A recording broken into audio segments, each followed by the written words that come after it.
Breeze looking left, can't find anybody now, into the end zone, wide open for the touchdown. Brandon Coleman ran right past the defender, Clinton Dix, and had a wide open reception of 22 yards for the score.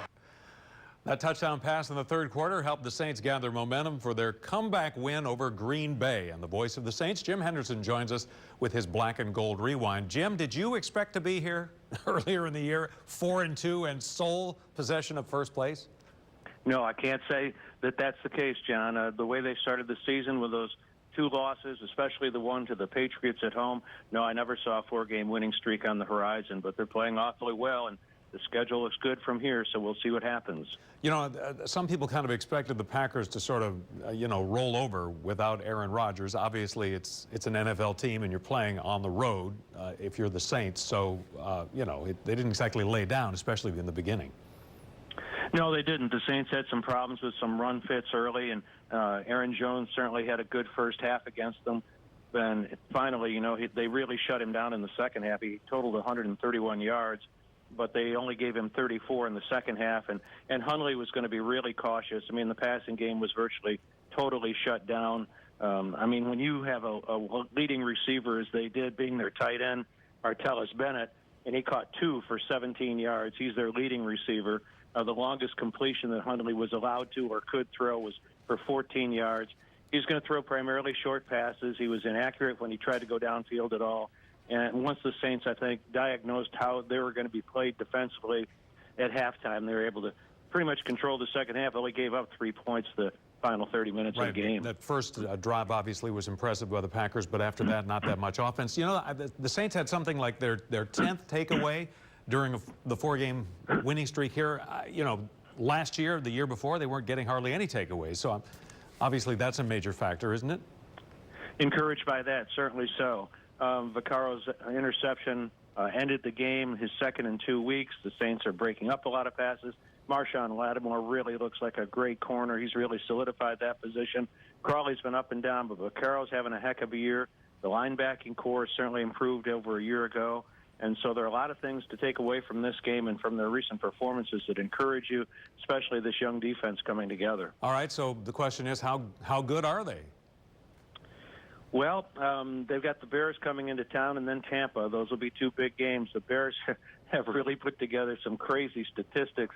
In the last 2 games, Trubisky has only completed 12 passes in 2 games, but both have been victories. Yesterday he was 4 of 7 for 107 yards, no touchdowns, no interceptions, and yet they were able to win on the strength of 2 great plays defensively that resulted in touchdowns. So the Bears are a funny team to diagnose. They don't seem to have much offense, so hopefully the Saints will put the clamps on them as well. All right, should be fun to watch. All of a sudden, it's a fun 4-2 season so far. Thanks, Jim Henderson. Appreciate your thoughts as always. You can get more of Jim's comments today at 5, his commentary on Fox 8 News at 5, and then the Black and Gold Review at 10:35 tonight. You can get your questions in using the Final Word feature on the Final Play app. Saints fans feeling pretty good sitting on top of the NFC South tonight. Tell you what, they were great. The whole team has pulled together with defense and offense, and I think they're going to do great this season. I think we're going to the Super Bowl again. Why not? Why not? Chris Hagan joins us now with more from the Saints' most recent victory. Well, in today's NFL, with predictions, statistics, and playoff percentages as early as weeks 1 or 2, we like to assume a lot. After week 7, some teams might be assuming playoffs, but for every team that does, there are several that will tell you that it's dangerous to get too far ahead of yourself. The NFL is a week-by-week league, and Sean Payton says he's not letting the Saints' success go to their heads. I get a kick out of week 4, who's in the playoffs now. That stuff it's just white noise in the same way with where we're at right now. We haven't hit the halfway point of the season yet, and really the bulk of our divisional games, and it is what it is. It is what it is. If you've got your Saints predictions, we want to hear them. Submit your questions or comments using the Final Word feature in the Final Play app, and tune in tonight at 10:35 to Jim Henderson's Black and Gold Review show to see what our crew has to say about them. Sean Payton's humble words echo throughout the Saints locker room as they celebrate success, but also continue to put in hard work. We'll hear from the defense coming up in sports. Lee? All right, Chris, and Jim notes the Saints just pulled off a win without the benefit of something they usually need to come home with a victory. Jim joins us with his commentary coming up later in this newscast. Very happy today. He's happy to be back at work, and you're happy. The Saints won. Yes. Of course. Of We're all course. happy, 4 right? in a row, huh? He's Jim? fired up. It's getting cooler out. He's coming off, what, 2 bye weeks, so he's well rested. It's 2 bye weeks. Who gets that? I think he had more vacation than Breck used to get. How come I didn't get my London trip, though? That's amazing. You should have done that. He's all fired up. He's healthy now. He's healed during these 2 weeks. That's right. Yes. He's ready to go. All right. Well, for way too long, the Saints usually couldn't win without a stellar performance from Drew Brees and a score fest. But yesterday they did, and recently they have, because in the midst of this 4-game winning streak that has them surprisingly atop the NFC South, he hasn't had to. Now, thanks to a patient and productive running game and a shockingly improved defense, the Saints can win by overcoming his rare lapses. Combining the 4th quarter of the Lions game and the 1st quarter of yesterday's Packer game, Brees was 10 of 18 for 106 yards and 3 interceptions. After not throwing any interceptions in his first 166 passes this season, he has since thrown 4 in his last 52. He threw 2 in the 1st quarter yesterday for only the 3rd time in his career, and the Saints have still won. In fact, in both victories over the Lions and the Packers, Brees' quarterback rating was under 85. The last time he had enough support to overcome such an abnormal performance in back-to-back victories came against the Bills and the Jets back in 2009, early in a season that ended in Super Bowl 44. The Saints surrendered 7 and 10 points in those wins. The offensively challenged Chicago Bears are here Sunday, a team that has won 2 straight while completing a total of 12 passes in those 2 wins. A team whose wide receivers have a total of 1 touchdown catch. A team whose rookie safety Eddie Jackson scored 2 touchdowns yesterday, more than the Panthers, Browns, Titans, Cardinals, Broncos, Colts, and Falcons combined. Points could be hard to come by for the Saints Sunday, but they could be all right with that. It's been a long time since anyone around here dared to make that statement. Really good time to be getting hot while the rest of the NFC South is struggling. You got the Panthers on a 2-game losing streak, the Bucs on a 3-game losing streak, the Falcons on a 3-game losing streak, so all coinciding very nicely. We'll take it. When you said 2009, you should have seen the smile right there. Yes. She I kind of think lit we're up. going to hear that reference a little bit more in the coming weeks if they continue to play like this. Keep it going. But it's way too premature. It is. All right. Thanks a lot, Jim. Jim Henderson's Black and Gold Review is sponsored by your Southern Quality Ford dealer, built Ford tough. And 2017 Nissan Titan. With America's best bumper-to-bumper limited truck warranty, Nissan Titan. Take on any job. And Slidell Memorial Hospital in partnership with Oshner. Keep it on the ground. Ingram turns to the left side. He's running to the pylon and walks in. What's up? I'm telling you all what's up. What's up is, and then there were 4 straight wins for the Black and Gold alongside the voice. You know him, you love him, Jim Henderson. I'm Washington K. I don't know if you love me or not. No, anyway, we love you too. Thank you, Jim. Moving on, this team exercised some demons in Green Bay at Lambeau Field yesterday, an 11-year-old demon. Yeah, it's a tough place to win. Yeah. You're playing outdoors. The conditions weren't optimal, but you're also playing them without Aaron Rodgers. So you catch him at a good time. Even though you lose the turnover differential, you win there. Under any conditions, it's pretty sweet. And you still got to win the game even though Rodgers is not there. Let's get you right to the headlines. Headline number 1, dominant defense. Once again, they do their job. Yeah, no Aaron Rodgers, but still, they give up 270 yards per game in their last 4 games, 512 in their first 2. After that New England debacle, I don't think anybody saw this turnaround coming. They've caught teams at the right time, and they've taken advantage of that. Dennis Allen deserves a lot of credit here, right, Jim? Yep, he certainly does. No doubt about that. Headline number 2, and we're not just talking about the changing of a few screwed cleats, but second half adjustments. And the cleats were a big deal as well. Peyton talked about that at the end of the game. But the second half adjustment they made because to a man, and Mark Ingram was like, you know what, we were beating ourselves here. Yeah, you know, those two first quarter interceptions of Breeze, they occurred, one in the end zone, one down at the 6. So out of those drives, you're probably going to come away with at least 7 points, maybe as many as 14. The game should not have been this close. The scoreboard didn't really indicate the Saints' dominance of it. But though they come out in the second half, they score on their first drive, having deferred, which they've done so often. We'll talk about that in a moment. They outscored the Packers 19-3. They only gave up that 46-yard Crosby field goal. So pretty dominant second half. Did a good job with the adjustment, keeping Hundley in the pocket, not letting his legs beat him, and saying, look, beat us with your arm and see what you can do, and he wasn't able to do that. Headline number 3, overcoming red zone failures. Yeah, 2 interceptions in the first quarter. We talked about that. It's only the 3rd time in Drew Brees' career he's ever thrown 2 in the first quarter of a game. He wouldn't blame the weather, but you look at some of the ways the balls were coming out of his hands.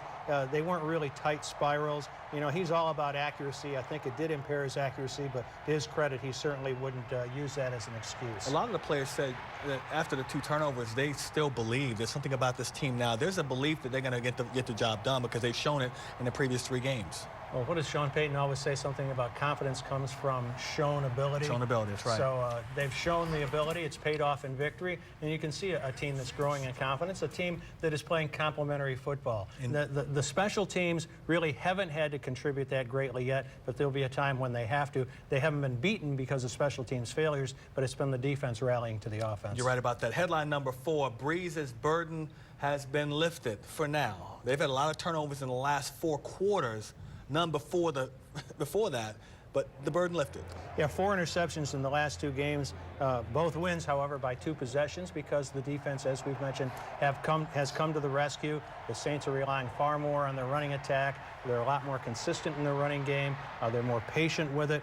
And although Drew Brees has had a quarterback rating of less than 85 in the last 2 games, they've both come in victories. He has not had quarterback ratings of less than 85 in 2 games that both resulted in victory since 2009. What's it say about this team that they're able to get wins when their best player is not playing up to what we used to see him play? And somewhere along the line, he'll probably have to. There'll probably be some shootouts to come.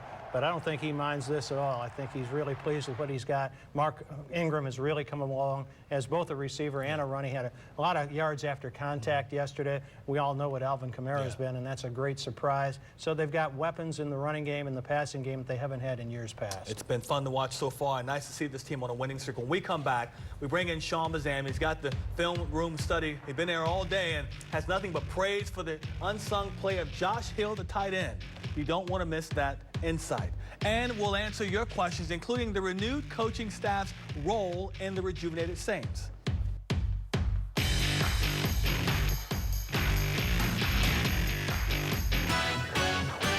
You're watching the Jim Henderson Black and Gold Review. All right, welcome back. And we broke down the headlines with Jim last segment. Now time to talk tape. And there's a lot of good stuff on the tape that Sean Bazan went over all day today. We never saw the guy until now. I just got one question. Did you guys eat the cheese? Did you eat the cheese? I had some cheese curds. Okay. I had none. None? Just don't eat the cheese. Didn't bring any back. All right. Sorry. Don't eat the cheese when it comes to the Saints. When a team rushes for 161 yards on 36 carries like the Saints did Sunday, a lot of things have to come together. The running backs, Mark Ingram, Alvin Kamara did their part. The offensive line, once again, on point. But today, we're going to focus on an underrated aspect of their success. It comes from a skill position player who did not record a single statistic on Sunday. His name, tight end Josh Hill. Josh Hill doesn't just casually block his defenders. Against Green Bay, he literally knocked them to the ground on multiple occasions. It began early in the game. Lined up at the left tight end spot, watch Hill wrestle Kyler Fackrell to the ground on a Mark Ingram run. Same drive, Hill motioned to the fullback spot and pummeled Jake Ryan to the ground as the lead blocker on an Ingram 4-yard gain. Next drive, more of the same. Lined up in the H-back spot, he comes across the formation and flattened Nick Perry. Second quarter now, again lined up in the H-back spot. He comes across again to cut Clay Matthews to the ground on an Alvin Kamara run. Third quarter, lined up as the tight end on the right side. He rather effortlessly pushes Kentrell Bryce to the ground again. Fourth quarter, Hill once again in the H-back spot. Comes across the formation and cuts down Chris Odom on a Kamara 19-yard scamper. In all, we counted 6 knockdowns for Hill on Sunday. Hill also does a nice job of sealing the edge for running backs. Like in the second quarter, Saints driving. Hill once again on the right side of the formation as the tight end. Watch him completely turn Odom around, giving Ingram great space to get the first down. 3 plays later, it happened again. Hill lined up on the left side, and once again he seals the edge by flipping Perry completely around, springing Ingram for the Saints' first touchdown of the game untouched. Hill didn't just make blocks at the line of scrimmage. He also got to the second level. 2 perfect examples came on the Saints' final drive. At the 2:49 mark, Hill locked onto linebacker Blake Martinez and literally rode him straight back as Ingram gained 7 yards. On the very next play, Hill engaged Martinez again and sealed him just enough to allow Ingram to gain the game-clinching first down. Now, Hill played 41 of the team's 76 offensive snaps, did not have a single catch or target in the passing game, but as you just saw, he had a profound impact on the ground game, a ground game gentleman that's getting better and better by the week. Saw so many examples of why he is still on this roster, didn't you? No doubt about it. And remember, the Bears wanted him a couple off seasons ago as a restricted free agent. The Saints fought hard to get him back, matched that offer, brought him back. And if you look at it as a tight end, you look at his catches, it may not be that high, but he's so versatile. He's kind of a tight end slash fullback, can do a lot of things, blocking, and he's a very physical blocker as well. So Josh Hill is an integral part to this ground game success. Fleener, the only tight end targeted yesterday, 3 times with 2 receptions. Ho'omanawanui wasn't targeted at all. So they're very integral to the team specifically for that reason. They're not going to really help you too much in the offense. Yeah, those 2 aren't going to help you too much in the pass game, but when it comes to blocking in the ground game, different formations they can give defenses, they really help out. How much are you concerned, though, going forward here? Because you're going to eventually need a tight end that can give you some offensive production. And, I mean, we always think back to Jimmy Graham and what he did for this football team. You're not dependent on the tight end anymore like with Graham, but you're going to need something offensively from all 3 of those guys eventually. Yeah, I mean, and I think eventually they're going to draft a tight end at some point, a big play, pass-catching type tight end. You know, in today's NFL, you don't see the traditional tight end anymore. It's either a pass-catching tight end or more of a blocking fullback slash H-back type tight end. So, but they're going to need those guys to step up. And look, if they're contributing, Peyton's going to get you on the field, and that's why Josh Hill, he led the team, led all tight ends and snaps played against Green Bay. As you know, Sean is our film study master. Each Thursday night on Game Plan at 10:35, he looks back on the key plays from the previous week, and then Sunday mornings on Tailgate, he'll give you a preview of the opposition that you will not see anywhere else. Let's get you right to some of our questions tonight. This one coming on the Final Play app using the Final Word feature. And it comes from Leo in Fushan. He says, obviously, to win in the NFL, you need talented players on the field. But how much of our success can be attributed to the additions in our coaching staff?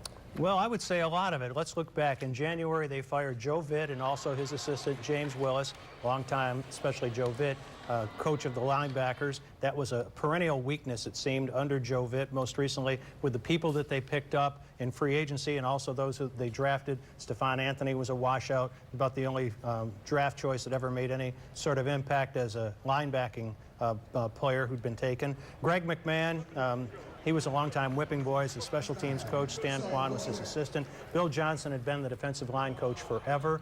He's a very good coach and still coaching well elsewhere, but they probably needed to hear new voices. And I think when you look at the people those guys were replaced with, I think Mike Nolan's been huge. The linebackers have really been a strength of this team this year instead of a weakness.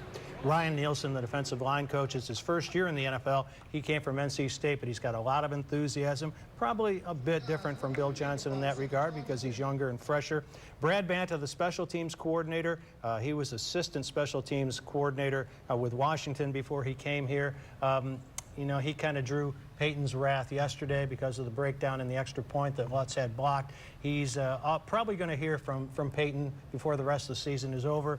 Sean likes to get in the ear of his special teams coach. It seems to bug him when there are failures, but I think he'll be fine. Dennis Allen has just really resurrected his credentials over these last 4 games. I think what's interesting, and go back to the offseason when it seemed like it came down from above, some changes have to happen in this coaching staff, or the next change is going to be the head coach. And he had to make some tough decisions about some guys he's been with a long time since he came after Katrina. Talk about how he's been able to kind of find the right guys, make those tough decisions, and go forward. It's really an underrated part of this whole process, the success rate of this whole process. It really is finding the right assistant coaches. And, you know, look, I don't think Vitt or Johnson or McMahon are terrible coaches. I just think it got stale. Yeah. The message wasn't getting through, and the development along those positions didn't happen. I want to throw another coach out there because it's his second year, I believe, as offensive line coach. But Dan Rochar, well, what he's had to deal with the injuries, the moving parts, and still the development of guys like Ryan Ramczyk, Teron Armstead looks like his old self, Andrus Peat, I'm going to do a film study on game plan on Thursday, looks like a completely different player from when he first got into the league. That's another coach to keep in mind, Dan Rochar as well. But I think when we look at wins and losses and rosters, we kind of overlook the assistant coaching staff, and I think that's a huge part of this process. It's not just about the coordinators, it's about the assistant coaches as well. And it's about judging personnel, who you bring in as free agents. They've made some good selections as opposed to some in the recent past. And look at this year's draft. It looks to be solid up and down. All right, we're going to have much more questions as we go throughout the show. Up next, though, we'll revisit some storylines, including the burden that has been lifted from Drew Brees' shoulders and what that means about his future here in New Orleans. Stay with us.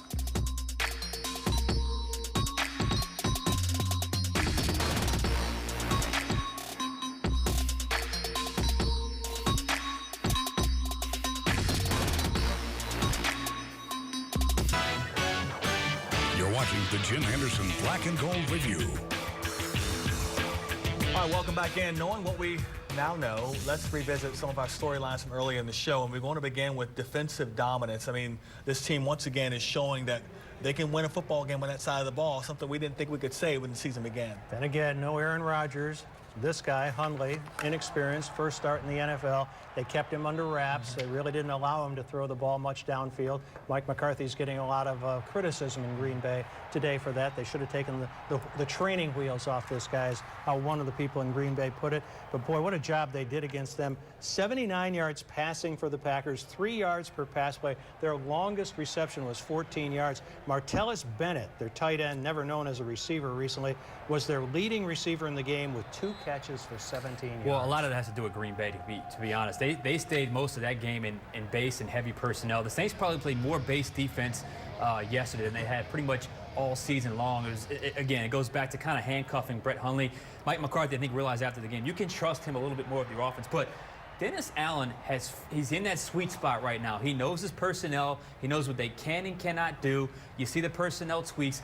They haven't used a third cornerback in a game since the Carolina game. I mean, they've gone away from the light nickel. They go big nickel with Kenny Vaccaro, who, by the way, has had a great season since being called out for possibly being traded and benched mid-game against New England. So I think overall, Dennis Allen's in a groove right now, and I think that's a big reason why this defense is successful. At the defense of Mike McCarthy a little bit, in the previous game with Hundley playing, he threw 3 picks against Minnesota. Right. So it was kind of a thing where darn if you do, darn if you don't. If you, if you release him a little bit more, he throws more interceptions. They're saying we should have reined him back a little bit.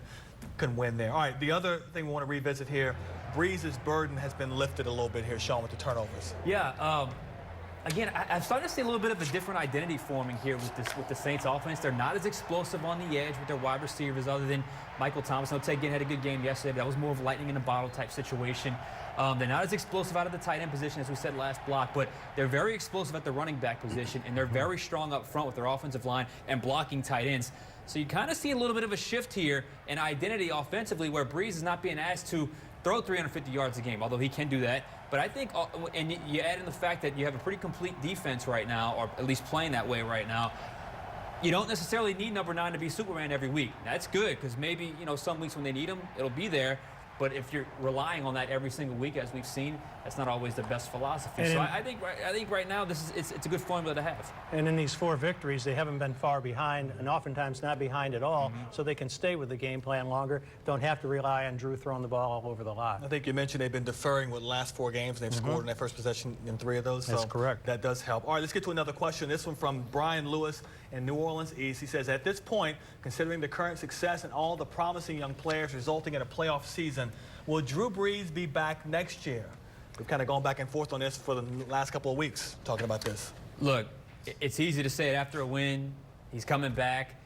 One thing I know is he wants to play next year. And if they're successful, he's going to want to play in New Orleans. And right now, they're having success. So I think right now, week 6 or week 7 of the NFL season, yes, it looks like Brees will be back. I think he's got 1 more year left in New Orleans. 1 more year. Give him a chance to draft him a good quarterback, too. After the first 2 games, I would have said no, he wouldn't be back. After the 4 preceding games that we're just coming off of, I'd say yes, it's a young football team. He's still playing at a high level. He and Tom Brady are the 2 oldest quarterbacks in the NFL, still playing every bit as well as they have recently. I think he's back. So if they lose the next 4, you're going to change your mind again? Yes. Okay. Well, at least we know where you stand. All right, time now for some more viewer entries from the Final Play app. We call this our Who Dat Nation summation, the most consistent themes we heard this week. And I'll begin with the improved play on defense. Do you think the Saints will win the division? That from Nick and Metairie. Too early to say, but it's a very even division. I think we all felt that was going to be the case, and I think it's true. And this second question here, Jim, now that the Saints have won 4 straight, can this team run the table? And is this the team better than 2009? I don't think it's a better team than 2009. No, not there yet. Remember, they only have a half-game lead in that NFC South, so there's still a long way to go, and they still have 5 more division games to play. Let's go one more. We can't get all excited about being in first place. We've only played, as we said, 1 of our 6 division games. Win the other 5, then we should be in. Go Saints from Ralph and Lockport. Couldn't have said it better myself. Ralph's eating the cheese. It's still very early. Have you ever had the cheese in Lockport? I love the cheese. It's terrific. It's pretty good up there, isn't it? It is pretty good. It's very creamy and smooth. All right, let's take a look at the division standings, because who would have thunk it after 2 weeks of play, the Saints would be at the top of the NFC South standings. Now, understand, there's only been 1 game played by all these teams in the division, that being the Saints winning at Carolina. So still a lot to be decided, but to put together a 4-game win streak after losing your first 2, we've never seen it under Sean Payton before. Well, you know, this 4-game winning streak has come at a great time because the other teams in the division are struggling. You look at Carolina, they're 4-3. The loss in the division, of course, came to the Saints. They've lost their last 2. It's somewhat of a mistake-prone team. They've got some key players out with injury, so they're there for the taking. And look at Atlanta, 3-3. They've lost their last 3. They could easily be a 1-5 football team. They've been pretty lucky to win some of the games they have. And they're on the road for 3 of their next 4 games. You saw them last night, not very impressive against the Patriots. And Tampa Bay, you can't figure Tampa Bay. They've lost 3 in a row, but they're so up and down, they just can't seem to put 4 quarters together. Yeah, and look, it's been a long time since we've seen that graphic right there. The Florida Elite at the top of that list. Went back and checked.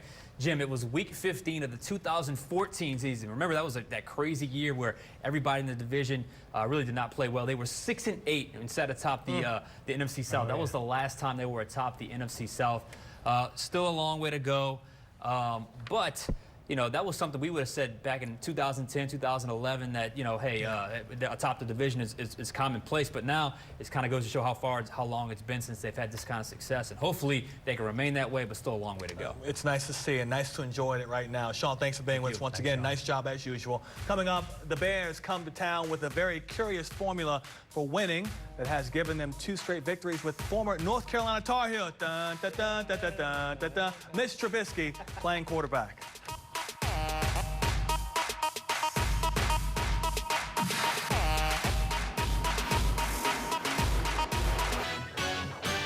You're watching the Jim Henderson Black and Gold Review. Here come the Saints after Cutler again, and they've got him again. Back at the 27-yard line, Roman Harper was there. Malcolm Jenkins was there. The Saints dropped Cutler for the 5th time in the second half. Jim was so tired from the trip yesterday. That's how he was sleepwalking through his house. Like this. But listen, last time the Saints played the Bears in the Dome, they ran wild on Cutler. They got Mitchell Trubisky coming in this weekend, a rookie who's played well. They haven't had to have him do too much, but he's played well.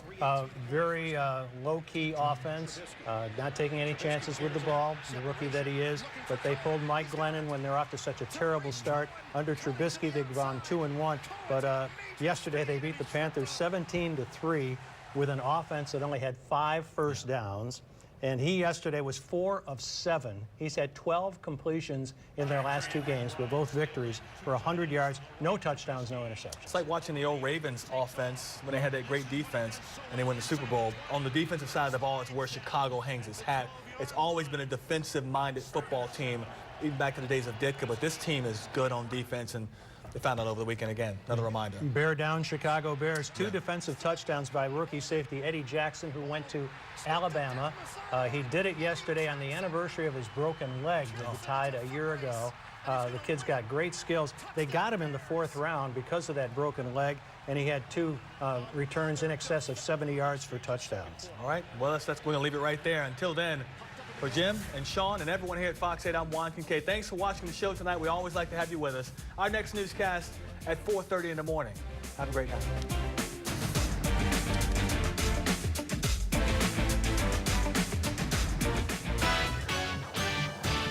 From Fox 8 Sports, this has been the Jim Henderson Black and Gold Review.